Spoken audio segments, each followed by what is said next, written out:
I've sold well over $10 million, all brand name products on Amazon. Selling on Amazon just as a side hustle while I was working for IBM. That first year, I think I sold $8,000 in revenue the entire year. There was nothing about my situation at the time that led me to believe, hey, I'm gonna make a lot of money doing this. If anything, I did not like my job. I did not like the corporate environment. I actually packed up a moving truck, moved literally from Chicago, drove it back to North Carolina, moved in with my mom, and ended up going at Amazon full time. We made more profit in our Amazon business in the 3 weeks leading up to Christmas than I made in an entire year gross when I worked for IBM. Our business is fully remote. I've not touched a product. I've not seen a product in 2.5 years. We've got virtual team members handling, like I said, 90 to 95% of our day-to-day. Welcome to another episode of interviewing an entrepreneur that started out at zero that is now making over 7 figures per year. The goal of these interviews is to take the tactics these high-level entrepreneurs are using and implement them in your business or side hustle to start making money immediately. And if you're curious about learning how to make money online, you can check out the resources down below. Like this video if you enjoy this type of content, but other than that, please enjoy this episode. All right, man, thanks a lot for coming here with me, dude. Been a long time, known you for a little bit, but go ahead, just start off with who are you and how much money have you made and what do you do? Yeah, definitely. So first of all, thanks so much for having me, Kris. So this is a long time coming. You and I, we got to be connected probably 4 or 5 years ago back. I know when you were a lot heavier in the Amazon wholesale space. As far as me, so my name's Corey Ganem. It's 2023 when we're recording this. And so I started selling on Amazon back in 2017, May of 2017. And so in that, I guess, just over 6-year time frame at this point, I've sold well over $10 million, all brand name products on Amazon, and been working on that business pretty much ever since. Like I said, that's how you and I got connected. And so looking forward to getting into, my story, kind of how the Amazon process works and some things around that. Can you clarify what it actually means to be like selling name brand products? Like what is that? And then also, how many hours per week are you currently working right now? So good question. So first of all, when it comes to selling on Amazon, as far as my experience is concerned, there's really 4 main business models for selling on Amazon. And so those 4, the first 2 would be retail arbitrage or online arbitrage. And that's just when you go to a store, being retail arbitrage. You buy brand name products off the shelf, usually at clearance prices from like a Target or a Walmart. You turn around and you flip them on Amazon. Now, online arbitrage is the same thing. The only difference is instead of buying from the store, you're buying from, let's say, a Target.com or a Walmart.com. And then the other 2 business models for selling on Amazon, you've got private label, which is the process of creating your own brand from scratch, sourcing the products, usually from overseas, branding them, marketing them, and essentially creating a product and a brand from scratch. And then the 4th and final business model, you've got wholesale, which is the model that I subscribe to, that I've been doing for almost my whole Amazon career. And that involves buying brand name products for resale, same way you would in an online arbitrage or a retail arbitrage context. The only difference is in wholesale, instead of buying from another retailer, like a Target or like a Walmart, I'm buying either directly from the manufacturer themselves, or I'm buying from one of that manufacturer's authorized distributors. So I'm able to buy products in bulk. I can buy 1,000 units at a time. Sometimes I can buy 10,000 units at a time. And I'm buying at wholesale pricing, so I'm not having to wait for a product to go on clearance, for example, to get a good enough price to where I can make a profit. Yeah, and to clarify, how much advertising do you have to do? Like every other business model outside of this, like, if you have a retail store or if you're trying to start up your own Shopify store, you need to figure out how to get people to buy your products, right? Get people in the door. So like out of that, let's say $10 million in sales, like what percentage of that has gone to advertising? Significantly less than 1%. And so the reason for that is when you sell through Amazon's platform, I mean, you know as well as I do, Amazon accounts for billions of page views per month. So as far as the traffic and getting people to see your products and getting people on your product pages, that's already built in, right? Amazon's got hundreds of millions, like I said, if not billions of monthly visitors. So you don't have to do nearly as much advertising when you're a reseller of the products like we are, as opposed to operating on like a Shopify where you've got no existing traffic. You've got to get people onto your site, onto your digital shelves. It's just not the case with Amazon. It works a little differently. So yeah, as far as if I had to quantify our actual advertising spend of the $10 million in products that we've sold, we've probably spent less than $20,000 to $25,000 in total in advertising over the last 6 years. That's one of the reasons why I wanted to have you on, because there are very few business models in the world where you don't really have to figure out how to get people to buy your stuff. Right. It's very unique in that sense.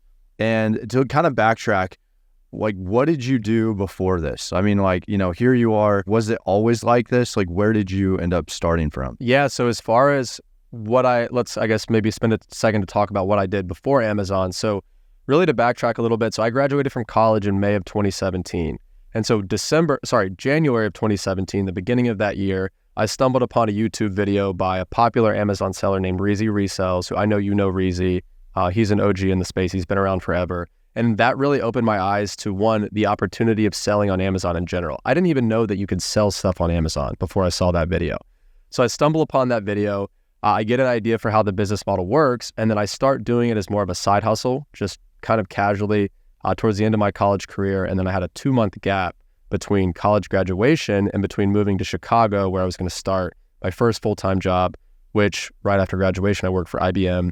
I was in storage sales. And so, like I said, I was selling on Amazon just as a side hustle while I was working for IBM. That first year, I think I sold, which was 2017, I did like $8,000 in revenue the entire year. And so that's obviously not an amount that's significant enough for you to think that, hey, this might be a legitimate venture down the road, right? It was very much side money. And then really about halfway through 2019, when I was, in my career working for IBM, doing my storage sales with that company, that's when I decided to leave IBM, go at my Amazon business full time. I actually packed up a moving truck, moved literally from Chicago, drove it back to North Carolina, moved in with my mom, and ended up going at Amazon full time and trying to make a go of it. And this was, like I said, right around mid 2019. So I had about 2 years of total experience selling on Amazon at the time.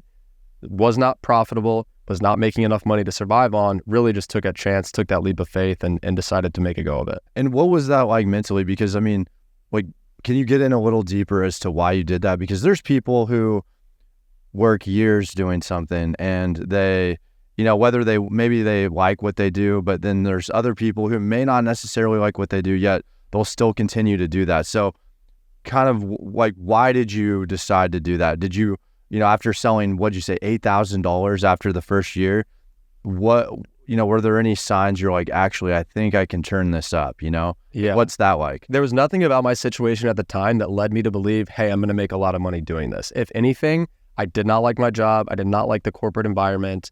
I looked around at a lot of people either on my team or at that company or just in the corporate environment in general that are in their 40s or in their 50s or in their 60s. They work 40, 50, 60 hours a week. They don't see their families and they're not happy. And really, I saw that if I continued along the corporate path, that might be where I end up someday. And I really didn't like what that looked like. And my whole thought process was, all right, if I quit my job, which I did, and make a go at this for, let's say, 6 months or even up to a year, and let's just say it crashes and burns and I have nothing to show for it. If at that point I have to apply for a new job and I'm interviewing for that job and I'm the interviewer interviewing me and I'm saying, okay, this kid took 6 months, maybe even a year, basically took a chance on himself to see if he can make a run at a business. It didn't work out and now he's looking for another job. Why wouldn't I hire this kid, right?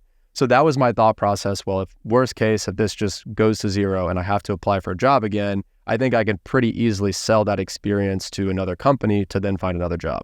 So in my mind, it was a very low risk proposition because the two options were either A, Amazon becomes very successful and I don't have to worry about another job, or B, it crashes and burns, but I can use the experience to sell myself for another job. Man, I think the same with me too. When I moved out here from Illinois to California, that's when I started selling on Amazon. And it's like, I remember people asking me, they're like, quit my accounting career. And people were like, what are you doing? Like, what are you doing? And I'm like, oh, I got this. Yeah. And like looking back on it, it's like, okay, I moved out here with only, a small amount of money in my bank account. But so maybe it was a little bit naive, but I don't think that's necessarily a bad thing, really believing in yourself. So I think that's something that you do, and you probably still it probably snowballs into everything you do now. Like, it's like, you're like, okay, I've done X, Y, and Z, so I can do this. Totally. Yeah. I mean, that confidence is something that definitely compounds over time. And it's one of those things too, where, I mean, I've never been like a huge risk taker. Like I'm not one to just, put everything, on the line. But at the same time, I mean, there's definitely been decisions after the fact that, again, in hindsight, maybe have been on the riskier side, at least to most people. But in my mind, it was more of a calculated risk.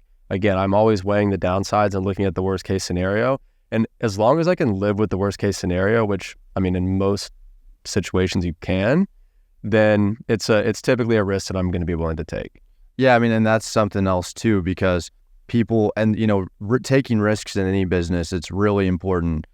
You gotta, like you said, you gotta weigh the pros, you gotta weigh the cons. And one of those things I remember someone saying to me was, Kris, you seem like you're a risk taker, but really, I just like to know all the options, and then from there I can make a decision, weigh the good, weigh the bad, the upsides and the downsides. Right. So can you break down step by step kind of what it is that you do, in terms of, you have nothing to sell to now you sold something and it's now money back in your bank account with profit.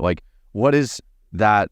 Can you get into that for us? Yeah, absolutely. So what I'll do is I'll just break down the process pretty much from the beginning of our workflow to the end.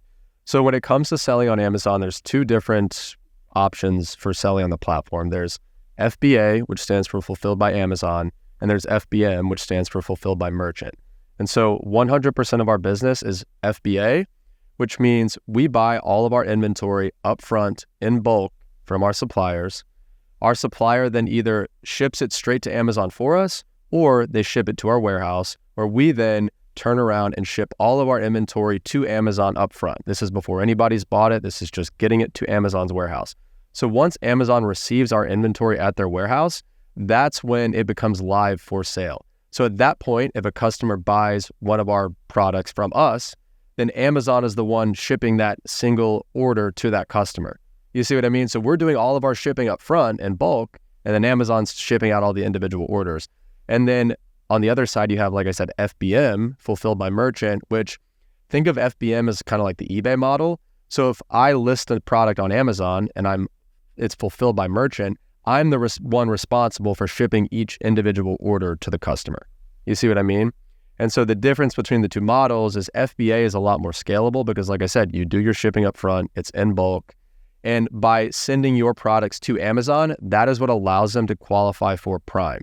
So when I'm buying a product on Amazon and I see it's 2-day shipping from Prime, that's a product that Amazon already has in their fulfillment centers where they can guarantee that it's going to get to me in 2 days. So that's a big advantage of selling FBA. Your stuff qualifies for Prime.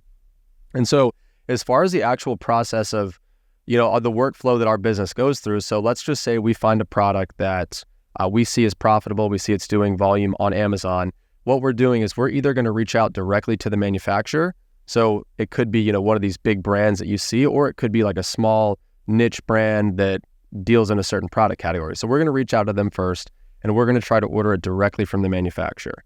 And some manufacturers will sell to us, and other manufacturers will say, hey, go through one of our authorized distributors. So we'll either buy from the manufacturer or we'll buy through their distributor. So in a nutshell, that is the process. There's obviously a lot of moving parts, a lot of stuff going on the back end and behind the scenes, but that is the workflow in a nutshell. And to clarify, when you say your warehouse, do you have a warehouse that you're always in, that you're constantly tied to? What if you don't want to do that? And then, can anyone, do you have to be in, because you're in North Carolina, right? Correct. Do you have to be in the States in order to do this? Could someone in, I don't know, Europe or something do this at all? So to quickly answer that question, the answer is yes. There are thousands of people, not U.S. residents, international folks that are operating this business model, and some of them are operating at a very high level. So the short answer to the second question is no, you do not have to be located in the States at all. To answer the first question, do we have our own warehouse? We actually don't. So at one point we did. We had a 2,000 square foot warehouse in Wake Forest, North Carolina, where we had our warehouse staff. We were taking care of all of our own logistics, shipping all of our shipments to Amazon, and dealing with that entire side of the business. Now, actually, about 2.5 years ago, we outsourced the entire logistics side of our operation to what's called a 3PL, which stands for Third Party Logistics Company. And a 3PL is essentially an outsourced warehouse. So when I say my warehouse, when I'm talking about the workflow earlier, I'm actually referring to one of the 3PLs that we're partnered with. Like I said, I haven't seen or touched a product in probably 2.5 years.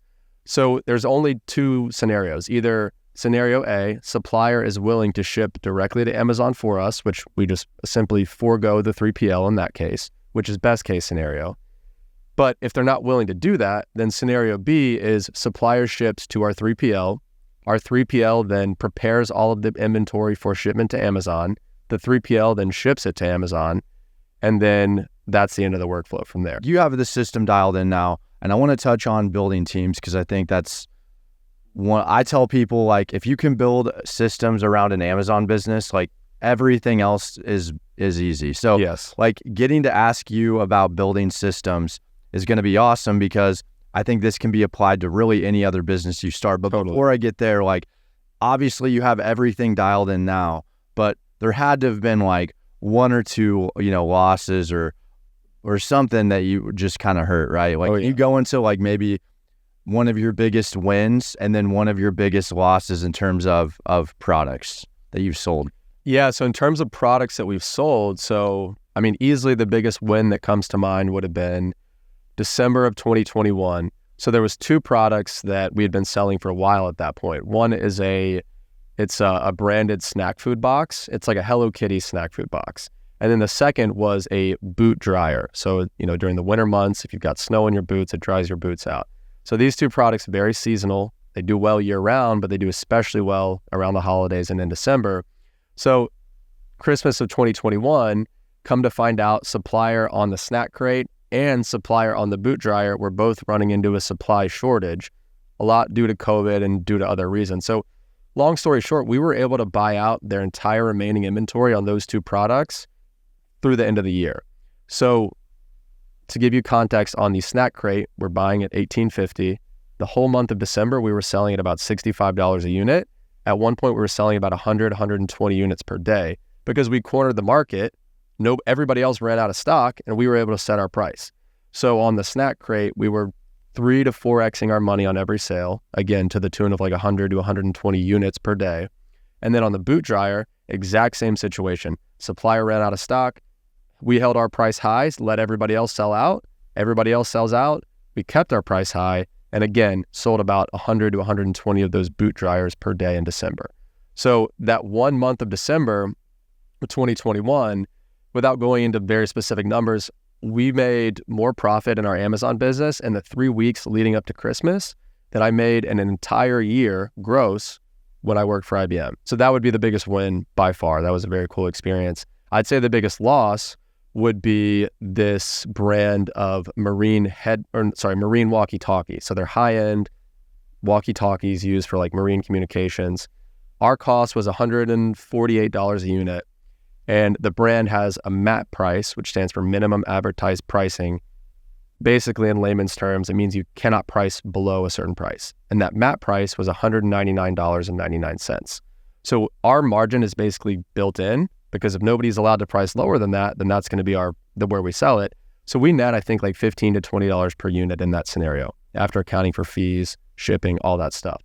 So we bought about, I think, $75,000 or $80,000 worth of these walkie-talkies because we'd sold them in the past. They were always profitable, never had any issues. So we went in on a big order. Well, the day after we placed that order, the manufacturer informs us, hey, we're dropping the MAP policy. You can price these wherever you want. So as you know, in your experience, once a MAP policy goes away, pricing starts to go down by the day, sometimes by the hour. Why did they do that? Like, was there like some, like from their eyes, like, did they, what I think, and this is just and I'm asking you is, I think that they came across a mass quantity or they were able to like start manufacturing a lot of these things to where they're like, hey, if we could sell more of these. Right. That's exactly what happened. That's a very short-sighted move that a lot of brands make. Sure. It's very short-sighted. Yeah. But that's exactly what happened because this particular product is very hard to get any decent quantity on. So their lead times were 3 to 4 months. So every time our supplier got these in stock, we bought every one they had. So remember, we were buying for $148, we were selling for $200, profiting like $15 to $20 per unit after fees, after shipping. The day that they removed the MAP policy, the listing drops to $195. And the next day it's $189. and the next day it's 185. So literally within 3 days, we saw $80,000 worth of profitable inventory turn into $80,000 worth of break-even inventory, which about 2 weeks later turned into $80,000 at a slight loss. So, I mean, we sold through everything. We got our money back for the most part. We probably lost like $5,000 to $10,000 total on that order. And that was definitely one of the orders that sticks out as far as like bad experience. And, you know, like every time you do get a loss, I'm sure there's like one more thing that you can put in your bag. You're like, okay, I learned this. And it's those things where it's like the time in the game is so valuable. Like it's just, you know, one little lesson you could save, you know, $5,000 or $10,000. Totally. Yeah. And that's, I mean, and it's for that very reason, exactly what you said. It's like one concept, one tip, one lesson can save you $2,000, $5,000, $10,000 sometimes. So that's how you and I got connected, because I was paying you, I think like $200 an hour, whatever you were charging at the time for consulting, because there were some very specific questions and very specific pieces of information that I needed that I couldn't find on YouTube or on Twitter, wherever. So I'm like, if I pay Kris $200 and he can give me that information, which is exactly what happened, then that $200 investment is going to turn into a $2,000, $3,000, $5,000, $10,000 windfall, which is exactly what happened, because I was able to take your advice, some of the tips that you gave me, implement those immediately. And the ROI was, I mean, you can't even quantify it. That's why information and expertise is something that from the right people is worth money. Well, and I think you make a good point, because there's two sides to that coin. Like I had a guest on, and this was a few weeks ago, and I asked him like one of his best investments, and he said his education. And that was like the biggest feedback. People were like, what are you talking about? Like, you mean like college education? No, just like, I think he just had a high school degree. Like that was it. Yeah, so but it makes perfect sense. But yeah, he was just like, you know, education was one of his best things, like now educating yourself. And I can see it from two sides of the coin. Is one, there's so much misinformation out here that I can see where people are coming from. Then also on the other side too, it's just from my own personal, like the lens that I know, is that I've spent money learning things as well. And I believe it's where Mosey says, if you were to spend $50,000 on education, it could make you worth $1 million. Now, you worth $10 million. $10 million. Yeah. Right. So what's your, I mean, I guess like, what's been kind of your, in the navigating through the space in terms of learning and whatnot? And that's why I wanted to bring you on, is because there's a very, in the Amazon space, not only Amazon space, but there's a lot of entrepreneurs out here that are just, they're making their money by not actually doing the thing. Right. And like just talking with you and just talking with you, like I can tell you're in the trenches. So what's that been like for you? Like in terms of learning, and now you have a YouTube channel and now you're sharing that as well. Yeah. So, I mean, as far as just my learning journey over the last 6 years, so like I said, I started on Amazon May of 2017. So I've been at it for over 6 years, and I've been 100% full-time in the business since August of 2020. So coming up on 3 years of full-time Amazon wholesale. And I mean, you know, without getting like super nitty-gritty and like into the weeds, I mean, there's just so much that you learn from multiple years in the trenches that you don't learn from multiple weeks or even multiple months. Like there's some stuff that just takes a few years to get the hang of. I mean, anything from like our outreach strategy to the way that we were even contacting suppliers for the first 2 years, in hindsight, was crazy. Like it wasn't right. The follow-up cadence wasn't there. We weren't organized. And that's something that, like I said, 2 years it took of like doing that every day, not 2 years to fix it, but 2 years to just realize that it wasn't right.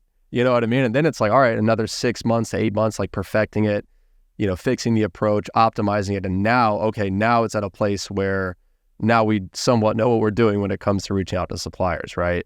So there's just so much to be said for just weeks, months, years in the trenches, and a lot of stuff that just can't be bought, can't be taught, can only be learned from that real world experience. Man, that's awesome. And like, I want to talk too about, I want to touch on the systems, because you've created systems, and now you're like me, where like wholesale is that was what allowed me to make my first $1 million, was Amazon wholesale. But if I wouldn't have built systems, I wouldn't be able to do anything I'm doing today. Like we wouldn't be able to have this conversation. YouTube wouldn't have been a thing. like, my Turo business, all this other stuff. So systems are the foundation. Yeah. And it's like kind of what frees you up to be able to do that other stuff. Exactly. So can you talk about that? Like, you say we, so like, do you have a business partner? How many employees do you have? How many hours per week are you working? Like, do you have an SOP manual? If so, like how many pages? Like, what's that like for you, man?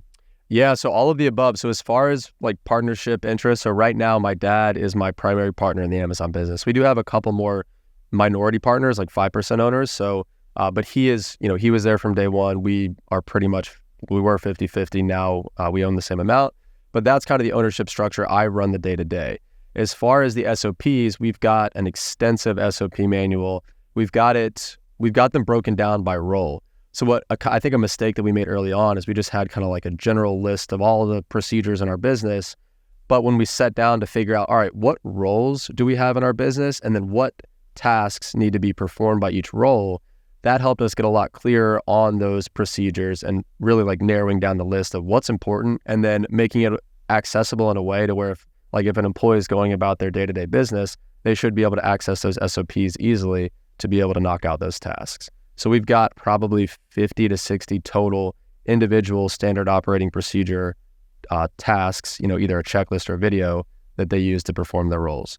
And then as far as the team, so as of today, we've got me at the top, more so like managing partner, like I said. Under me, I've got a head of operations. And then under her, we've got an administrative employee. And then we've got 2 full-time sourcing employees who their entire role is spent finding new products for us to buy. And so the head of operations, she's full-time. Admin is 20 hours a week. And then the 2 sourcing employees are also full-time, 40 hours a week each. And just for context, all of them are located overseas. So they're located in the Philippines. And then I do have just a personal assistant. She's not really involved in the business, more so my personal schedule, those types of things. She's located in Nigeria, and I've got her for about 10 hours a week. Nice. Okay. So collectively, we only have so much time, but you've got, 100 hours or so a week, maybe more. More. Yeah. I guess when you add up their total hours per week, probably because the head of operations, she's actually 55 hours per week. So, and at this point in the business, she's been my right hand for about 3.5 years. And she knows the business almost as well as I do. Like she's elite and she's a killer and she handles 90% of the day-to-day now. And you did ask about my personal workload. So as far as my hands-on participation in the Amazon business, that is at most 2 hours a day. So probably 10 to 15 hours per week on, a very intensive week. And when I am involved in the business, that's mainly spent approving purchase orders, high-level supplier relations, networking. And then the vast majority of my other time these days is spent growing my personal brand on Twitter and YouTube and just high-level networking, because that's been the highest ROI in this business and in life in general. I guess we haven't touched on this, but out of what are the margins in wholesale? Like out of, let's say you're doing $4 million a year, $5 million a year. What is your, what's your net on that? Yeah. So our net margin in 2022 was about 7.5%. Nice. And so typically a very healthy wholesale business will be operating at about a 10% net margin. Now, keep in mind, I did say our business is fully remote. I've not touched a product. I've not seen a product in 2.5 years. We've got virtual team members handling, like I said, 90 to 95% of our day-to-day. So because we have all that in place, we're sacrificing a little bit of margin to get there, right? We could be at a 10% net margin, but I'm going to have to manage a warehouse. I'm going to have a staff. I'm going to have to do a lot more stuff myself. So we're giving up, say, 2.5 points of net margin to save me, 30, 40, 50 hours a week. And in my opinion, that's a trade I'm willing to make all day. And not only 30 to 40, 50 hours a week, but more freedom as well. The freedom that's attached to that. Like you're out here in California, you hit me up, you're like, hey, Kris, I'm in town for a wedding. I'm like, what's up? Yeah. And I still stay an extra day. Like I pushed the stay out so we could do this. And it's like, it wasn't even a consideration because I don't need to be back at the warehouse to open up on Monday morning. I don't need to manage 6, and this is no offense to anybody in these roles, but lower skilled workers relationships, because those turn over a lot and those are a headache. And those, there's just so many additional considerations. And honestly headaches that come with that sort of model. And like I said, I'm willing to give up a couple of points of margin to not have to deal with that. And some people are like, some people like that. Like that, me personally, that was something I was like you, I would rather take the hit, but the happiness ROI, Right. so to speak, outweighs the monetary ROI. Like it's not even close. X. Yeah, it's not even close. And so I think you're doing something really unique in terms of like your YouTube channel. It's like very nitty gritty, like it just like everything you need to know, but you're also doing something else that's like very unique in the space. And can you get into what it is that you're doing? Like, are you able to do that? Like, and share what it is that you're doing? Yeah. So it's actually perfect timing because we're announcing it today. In fact, I think the official announcement's going out in like an hour. And so what that is, so it's called the Wholesale Challenge, and it's completely unique to the Amazon industry, specifically wholesale, in the sense that it's not another copycat course. It's not some like half-baked group coaching program that I see a lot of people out there offering. It is a 7-day live training, step-by-step, in person with me, where I'm going to walk everybody who participates through the process of starting, scaling, and managing a 100% fully remote, multiple 7-figure wholesale business. So it's taking place from July 10th to July 17th. It's going to be at least 2 hours per night, every night during that week of live training with me. It's going to be like tactical, hands-on. I'm going to be sharing my screen, giving my secrets, going through the details, and there's going to be a Q&A at the end of every session as well. So, I mean, like I said, it's an offer that has not been done before in the Amazon space, at least as far as wholesale is concerned. And it's going to be an absolute game changer for people that are either starting their wholesale business and they want kind of some direction, but at the same time, it's built for more experienced sellers that maybe they know they've been around the block a time or two, but there's always additional stuff to pick up on. And so for folks that are interested in checking that out, they can go to wholesalechallenge.com, or I know we've got you set up as an affiliate for the challenge. So if anybody's interested in helping Kris out and helping support him, if you use the link in the description of this video, he's going to get a small kickback from the folks that do sign up, and it's just going to help promote his channel more. So yeah, by all means. Yeah, I'm all for the affiliates if you guys want. So yeah. But yeah, man, no, I'm really excited to see how that goes, because I think more hands-on training like that is needed, not just wholesale. I mean, that's just what I'm familiar with, because that's what that's my background, but just also in general, right? Like, because there's a million ways out here to make money. Right. I think that there's a few different ways to the end finish line, but this is one of those ways where I'm like, I can actually say, this is the way I used. Exactly. Like, this is the route I used. What I'm teaching, I learned a lot of it from you. You know what I mean? Yeah, exactly. You were like, there's no better person I could be having this conversation. Yeah, like, exactly. That's why it was just a no-brainer. Right. Awesome to have you on, and definitely look forward to talking again. Yeah, definitely. And then real quick, where can people find you at? Yeah, I was going to say, so if anybody's interested in connecting with me further, so like I mentioned, if you're interested in the challenge, go to wholesalechallenge.com or hit the link in the description of this video. As far as just following me and getting to know me on a more personal level, I'm primarily on Twitter at Ganem Corey, and I'm on YouTube at Corey Ganem. So give me a follow there. And Kris, I appreciate the time, man. I had a good time. Hey, as always, man, links to all of those will be down below. Check them out. Yeah, appreciate it, man. Talk soon.